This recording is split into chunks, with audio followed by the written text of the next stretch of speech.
এমনি তো স্টেজে গেলি কয় হুজুর সময়টা তো বড্ড খারাপ, আপনি তো ভাই সব জানেন,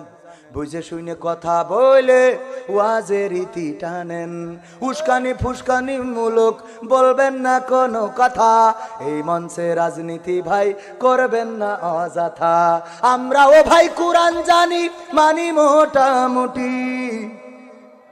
ঝামেলাতে থাকি মাঝে মাঝে নিয়ে ভোটা ভুটি, মক্তবেতে শিখেছিলাম আলিফ বাতাসা, কোরআন হাদিস মোটেও জানি না এমন কিন্তু না, তাই রাজনীতি চলবে না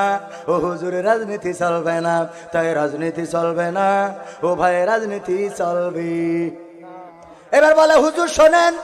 অমুক হুজুর ওয়াজ করে কত মধুর সুর, কবরেতে গেলে পাবো